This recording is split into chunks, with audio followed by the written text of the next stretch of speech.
Nous sommes arrivés au bord de la mer. Son endroit préféré, une petite station balnéaire dont elle rêvait de visiter avant notre mariage. Au début, tout semblait normal. Le soleil brûlant, la mer, l'odeur de l'air frais, les vacances parfaites d'où j'espérais revenir avec une énergie renouvelée et de nouveaux souvenirs. Elle était heureuse, riait, bavardait avec les vendeurs locaux. Mais quelque chose a changé à partir du jour même où nous l'avons rencontré. Il était là, sur la plage, lorsque nous nous sommes approchés du bar pour prendre nos cocktails. Grand, avec des épaules larges et des cheveux noirs ondulés, il ressemblait presque à une star de cinéma, se détachant sur le soleil couchant. J'ai remarqué comme elle s'est immédiatement tendue, comment son regard s'est figé un instant. Elle est devenue nerveuse, mais s'est rapidement reprise et a fait semblant de rien. Mais je l'ai vue. Elle a commencé à passer plus de temps avec lui. J'ai vraiment cru qu'il s'agissait simplement de conversations amicales. Mais lorsque nous sommes retournés dans notre chambre et que j'ai commencé à défaire nos valises, elle m'a presque immédiatement proposé de sortir dîner. « Je dois passer au bar 1 minute, a-t-elle dit, pour tenir compagnie à une connaissance. « Tu ne bois rien du tout aujourd'hui, ai-je demandé avec un sourire. Mais elle s'est contentée d'acquiescer, comme si je n'avais rien remarqué.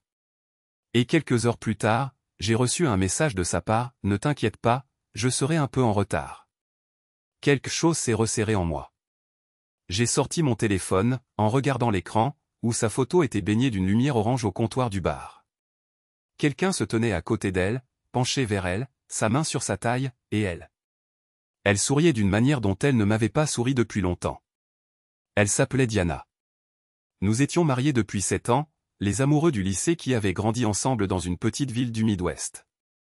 Je pensais tout savoir d'elle, ses rêves, ses peurs, la façon dont elle se mordait la lèvre inférieure lorsqu'elle était nerveuse. Mais ce soir-là, au bar de la plage, j'ai réalisé que je regardais une inconnue. J'ai regardé la photo plus longtemps que je n'aurais dû. Elle ne m'avait pas été envoyée, je l'avais trouvée en fouillant dans nos photos sur le cloud à la recherche de clichés de notre premier jour au complexe. Diana avait accidentellement synchronisé la pellicule de son téléphone, et elle était là, nichée entre des photos de coquillages et de couchers de soleil. L'horodatage indiquait qu'elle avait été prise il y a à peine 2 heures. Mon estomac s'est noué alors que je zoomais. Son visage était partiellement caché, mais l'intimité était indéniable. La façon dont il se penchait vers elle, la façon dont sa tête se penchait en arrière en riant, un rire que je n'avais pas entendu depuis des mois. Je me suis versé un verre du minibar et je me suis assis sur le balcon de notre chambre, en regardant les vagues se briser sur le rivage. La lune projetait un chemin argenté sur l'eau, une route menant ailleurs, vers un endroit nouveau. Je me suis demandé si Diana avait déjà emprunté ce chemin sans moi. Mon téléphone a vibré avec un autre message, je rencontre des gens pour prendre un verre au Marina Club. Ne m'attends pas. J'ai tapé et supprimé plusieurs réponses avant de me décider pour « Amuse-toi bien ». Fais attention. La banalité de mes mots me dégoûtait, mais quelle était l'alternative? La confronter par SMS? Exiger qu'elle retourne dans la chambre? Rien de tout cela ne me semblait juste. J'avais besoin de comprendre ce qui se passait avant de réagir. Dormir était impossible. Je n'arrêtais pas de les imaginer ensemble, d'imaginer le pire. Vers 2 heures du matin, j'ai entendu la porte s'ouvrir. Diana s'est faufilée dans la pièce, essayant de ne pas faire de bruit. Dans la pénombre qui filtrait à travers les rideaux, je l'ai regardée enlever ses bijoux, poser son téléphone face contre terre sur la table de chevet, et disparaître dans la salle de bain. La douche a coulé plus longtemps que d'habitude. Quand elle s'est finalement couchée, elle sentait le savon d'hôtel et le dentifrice à la menthe, toute trace de la nuit effacée. Elle s'est installée sur le côté, en faisant attention de ne pas me toucher, supposant que je dormais. « Tu as passé une bonne soirée ?» ai-je demandé, ma voix stable malgré le tonnerre dans ma poitrine. Elle a sursauté légèrement. « Je croyais que tu dormais. » C'était bien, juste des verres avec des gens du complexe. Des gens intéressants? Il y a eu une pause, juste une fraction de seconde trop longue. Pas vraiment. Juste des touristes comme nous. J'ai laissé le mensonge planer entre nous comme un rideau. Une partie de moi voulait le déchirer, la confronter à ce que je savais ou pensais savoir. Mais une autre partie, celle qui se souvenait encore de la fille qui avait d'abord capturé mon cœur avec son rire audacieux et ses rêves fous, ne pouvait supporter d'entendre la vérité à haute voix. « Bonne nuit, Diana » ai-je dit en me tournant vers l'autre côté.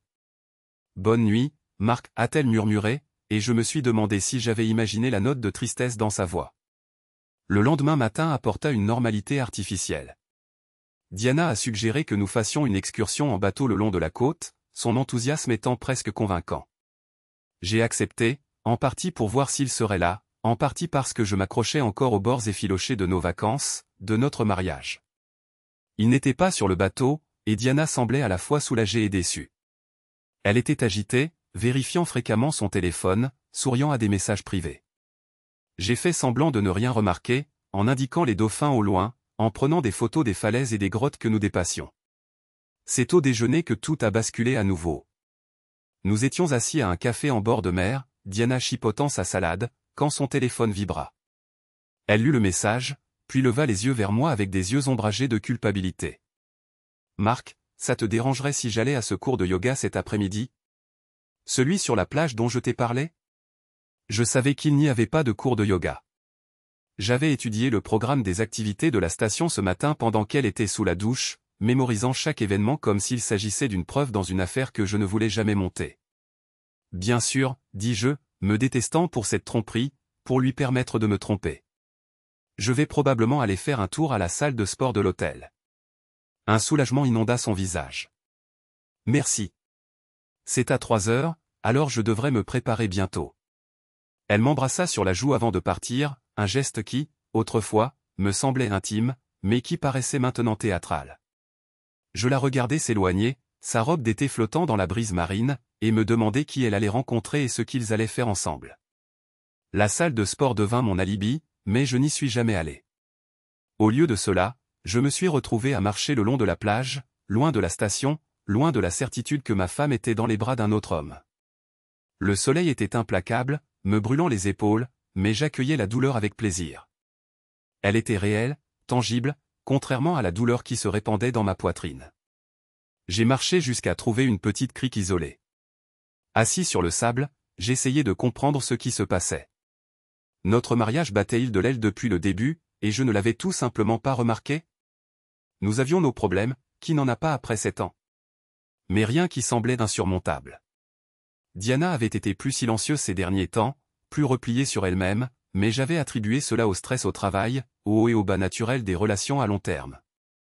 Au fil de l'après-midi, je suis retourné à la station, répétant des confrontations dans ma tête, chaque scénario se terminant différemment, avec des larmes, avec de la colère, avec une réconciliation. Rien ne me semblait juste. Quand j'ai atteint notre chambre, Diana n'était pas là. J'ai regardé ma montre, 18h15. Le cours de yoga fictif aurait dû se terminer il y a des heures. J'ai pris une douche et me suis changé, puis je me suis assis sur le balcon avec mon ordinateur portable, faisant semblant de travailler en attendant son retour. Elle est revenue juste après le coucher du soleil, les joues roses, les cheveux ébouriffés par le vent ou par les mains de quelqu'un. Elle portait des sacs de course, une excuse pratique pour son absence. J'ai fait une séance de shopping thérapeutique après le yoga, expliqua-t-elle sans qu'on lui demande, posant les sacs. Comment s'est passée ta journée? Révélatrice, dis-je avant de pouvoir m'en empêcher. Elle se figea, puis se tourna lentement vers moi. Que veux-tu dire? Je fermai mon ordinateur portable. Je pense qu'il faut qu'on parle, Diana. Ses yeux errèrent dans la pièce, regardant partout sauf moi. De quoi? Du fait qu'il n'y avait pas de cours de yoga aujourd'hui. De la photo que j'ai trouvée d'hier soir. De l'homme que tu rencontres. La couleur quitta son visage. Elle s'affaissa sur le bord du lit, les épaules voûtées, vaincue. Comment l'as-tu découvert? Est-ce que ça a de l'importance? Ce qui compte, c'est que tu m'as menti. Elle hocha la tête, un petit geste brisé. Je suis désolé, Marc. Je n'ai jamais voulu que ça arrive. Qu'est-ce qui est arrivé, exactement, demandai-je, ma voix plus dure que je ne l'avais prévu. Tu as une liaison. Diana leva les yeux, des larmes coulant sur ses joues. Il s'appelle Julien. Il est photographe ici pour un projet sur les villes côtières. Nous nous sommes rencontrés le premier jour, quand tu t'enregistrais. Il m'a demandé de me prendre en photo pour sa collection, et j'ai accepté. C'était innocent au début, juste des conversations sur l'art et les voyages. Et maintenant? Elle hésita. Maintenant, c'est compliqué. Tu as couché avec lui. La question me brûla la gorge. Non, murmura-t-elle. Mais j'en avais envie. J'en ai encore envie. Et c'est presque pire, n'est-ce pas? L'honnêteté était comme une gifle. Pourquoi, Diana? Qu'est-ce qu'il te donne que je ne te donne pas? Il ne s'agit pas de ce qu'il me donne, dit-elle, sa voix reprenant des forces. Il s'agit de ce qu'il me fait ressentir. Vu. Écoutez. Comme si j'étais plus que juste la femme de Mark ou la fille de l'Ohio qui n'est jamais partie jusqu'à présent. Je te vois, protestai-je. Je t'ai toujours vu. Vraiment, contesta-t-elle. À quand remonte la dernière fois que tu m'as interrogé sur mes rêves, Mark? Ce qui ne t'inclut pas, toi, notre maison ou la vie que nous avons construite? À quand remonte la dernière fois que tu m'as regardé comme si j'étais un mystère qui valait la peine d'être résolu? Ces mots me frappèrent comme des coups au corps. Étais-je vraiment devenu si complaisant? Avais-je cessé de voir la femme en face de moi, me concentrant plutôt sur le rôle qu'elle jouait dans ma vie? Julien voit les parties de moi que je pensais mortes, continua Diana, plus doucement maintenant. Les parties qui rêvent et créent et veulent plus que ce que j'ai. Et nos vœux, demandai-je, la colère remontant. Qu'en est-il de l'engagement que nous avons pris l'un envers l'autre? Je n'ai pas rompu ces vœux, dit-elle, même si nous savions tous les deux qu'elle l'avait fait, sinon physiquement, du moins émotionnellement. Mais être ici, être avec lui, m'a amené à tout remettre en question. Et si nous nous étions mariés trop jeunes? Et s'il y avait plus pour nous deux là-bas? Le mot « de » resta suspendu entre nous. Était-elle en train de m'offrir une porte de sortie? Ou bien suggérer que moi aussi, je pourrais trouver quelqu'un qui me ferait me sentir à nouveau vivant? Je ne veux personne d'autre, Diana, dis-je, le combat s'évanouissant. Je veux juste retrouver ma femme.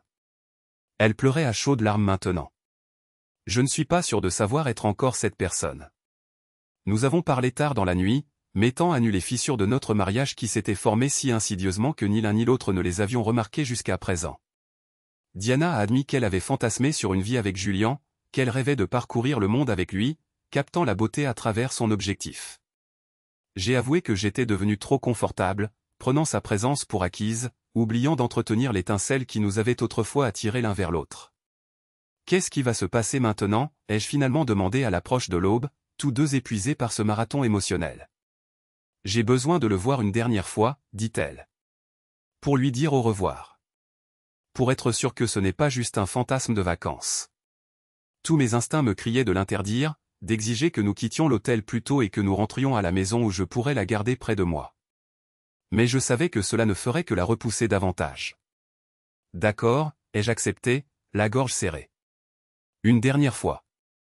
Et ensuite, nous déciderons ensemble de ce qui va se passer. Elle acquiesça, le soulagement et la gratitude dans ses yeux. Merci de ne pas me haïr. Je ne pourrai jamais te haïr, dis-je, et malgré tout, c'était vrai. Mais j'ai besoin que tu sois honnête avec moi à partir de maintenant. Surtout. Je te le promets, murmura-t-elle, tendant la main par-dessus le gouffre émotionnel qui nous séparait. Le lendemain fut insupportable. Diana partit après le petit déjeuner pour retrouver Julien, et j'errais dans le complexe hôtelier comme un fantôme, hantant les espaces où mon mariage risquait de mourir. Je me suis retrouvé au bar de la plage où tout avait commencé, commandant le même cocktail que Diana buvait sur la photo. « Vous êtes le mari de Diana, n'est-ce pas ?» demanda le barman en posant le verre devant moi. J'acquiesçai, surpris. « C'est une femme spéciale, » dit-il en essuyant le comptoir. « Elle vient ici avec ce photographe.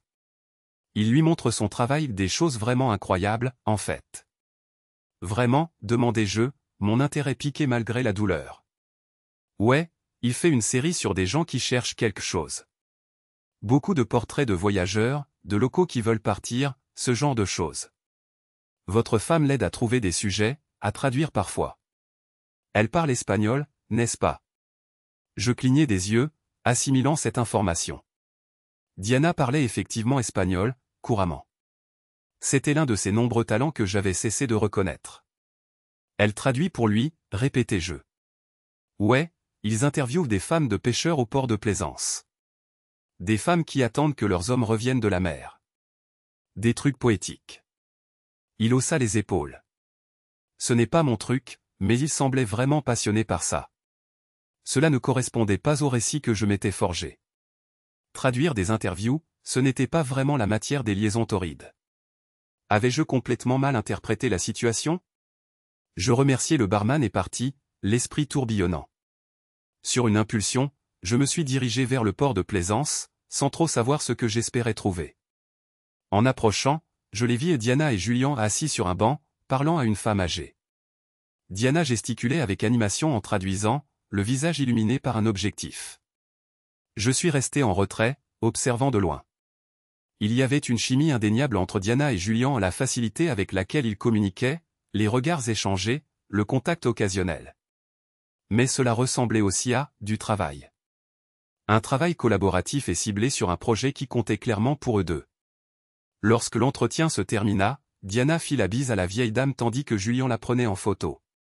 Ensuite, ils s'assirent ensemble, examinant les clichés sur son appareil photo, les têtes penchées l'une vers l'autre. J'aurais pu les approcher, me faire connaître, mais quelque chose m'en empêcha. Au lieu de cela, je suis retourné dans notre chambre et j'ai attendu. Diana est revenue tard dans l'après-midi, les yeux rougis mais clairs. Quand elle m'a vu, elle s'est arrêtée, comme pour prendre son courage à deux mains. Je lui ai dit que je ne pouvais plus le revoir, dit-elle sans préambule. Que j'avais besoin de comprendre mon mariage avant de pouvoir comprendre quoi que ce soit d'autre. Un soulagement m'envahit, rapidement suivi de prudence.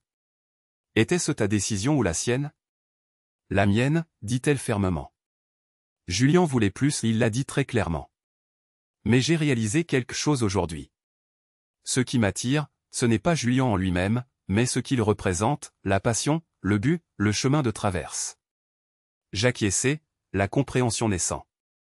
Le barman m'a parlé du projet sur lequel vous travaillez. Elle parut surprise. Tu as parlé à Miguel? Il a mentionné que tu traduisais. Ça ne correspond pas exactement à l'histoire que je m'étais faite. Diana s'assit à côté de moi. Au début, c'était de la traduction. Puis j'ai commencé à suggérer des sujets, des lieux. Julien a dit que j'avais le sens de la composition, que je savais trouver le cœur d'une histoire. Elle fit une pause. À quand remonte la dernière fois que quelqu'un a valorisé mes contributions comme ça, Marc? À quand remonte la dernière fois que j'ai eu l'impression de contribuer à quelque chose de significatif? La question me piqua parce que je connaissais la réponse, bien trop longtemps. J'étais tombée amoureuse de la façon dont il me faisait me sentir, continua-t-elle. Capable. Créative. Vivante. Mais aujourd'hui, en le regardant travailler, j'ai réalisé que je n'avais pas besoin de Julien pour ressentir ces choses. J'ai juste besoin de les trouver en moi. Et nous, demandai-je, craignant la réponse. Diana me regarda vraiment, peut-être pour la première fois depuis des années. Je ne sais pas encore. Mais je sais que je ne veux pas jeter cette année sans me battre pour elle. Ce n'était pas une déclaration d'amour éternel, mais c'était honnête. Et pour l'instant, c'était suffisant. Nous avons passé nos derniers jours au complexe à nous redécouvrir. Nous avons parlé de nos rêves, les siens de revenir à la photographie, une passion qu'elle avait abandonnée après l'université, les miens d'écrire, une ambition secrète que je ne lui avais jamais confiée. Nous avons évoqué la possibilité de déménager, de créer une vie qui nous mettrait tous les deux au défi au lieu de simplement nous contenir. Lors de notre dernière soirée, nous avons marché le long de la même plage où Julien était apparu pour la première fois, où notre mariage avait failli se briser irrémédiablement. Je dois te montrer quelque chose, dit Diana en sortant son téléphone. Elle ouvrit sa galerie de photos et me le tendit. C'était une série de portraits de moi. Moi regardant le coucher du soleil, inconscient de l'objectif. Moi riant avec un vendeur ambulant. Moi perdu dans mes pensées au bar de la plage. Julien m'a appris quelques techniques, expliqua-t-elle. Je me suis entraîné.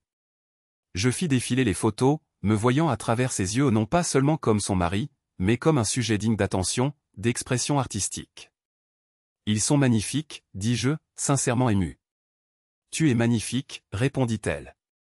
J'avais oublié comment voir ça. Nous n'étions pas sauvés au loin de là. Il y avait des blessures qui demanderaient du temps à cicatriser, une confiance à reconstruire. Diana était passée dangereusement près d'une liaison, même si elle n'avait pas franchi cette ultime limite. J'avais été complice de la lente mort de notre relation, tenant pour acquis ce qui aurait dû être choyé. Alors que nous faisions nos bagages le lendemain matin, Diana reçut un texto. Elle le lut, puis me le montra sans hésitation. Votre mari est un homme chanceux. J'espère qu'il le sait. Bon voyage, et souvenez-vous de ce que j'ai dit à propos de votre talent. Le monde a besoin de votre perspective. J. Vas-tu répondre, demandai-je. Elle réfléchit un instant, puis tapa une simple réponse, merci pour tout. Portez-vous bien. Puis elle effaça son numéro. Dans l'avion du retour, Diana posa sa tête sur mon épaule, chose qu'elle n'avait pas faite depuis plus longtemps que je ne pouvais me souvenir. Tu sais ce que Julien m'a dit hier? Il a dit que les gens venaient à la mer quand ils cherchaient quelque chose. À ton avis, qu'est-ce qu'on cherchait, Marc? J'examinai attentivement la question. Peut-être qu'on se cherchait nous-mêmes. Les personnes que nous avions perdues en chemin. Elle hocha la tête, les yeux se fermant. Et as-tu trouvé ce que tu cherchais? Je regardai ma femme, la femme qui avait failli m'échapper, la femme que je voyais clairement peut-être pour la première fois. Je commence, dis-je. Je commence. Alors que l'avion nous ramenait à la maison, je savais que nous nous dirigions vers un territoire incertain. Il n'y avait aucune garantie que nous survivrions à cette épreuve, que l'attention renouvelée que nous portions l'un à l'autre et à notre mariage suffirait à nous soutenir face aux défis à venir. Mais alors que Diana dormait contre moi, sa main dans la mienne, je me permis d'espérer. Pas un mariage parfait, je savais maintenant qu'une telle chose n'existait pas, mais un mariage honnête. Un mariage où nous nous verrions pleinement, où nous ne confondrions plus jamais la familiarité avec la compréhension, où nous nous souviendrions que l'amour n'est pas qu'un sentiment, mais un choix, renouvelé chaque jour. Et pour l'instant, en cet instant, nous choisissions tous les deux de rester.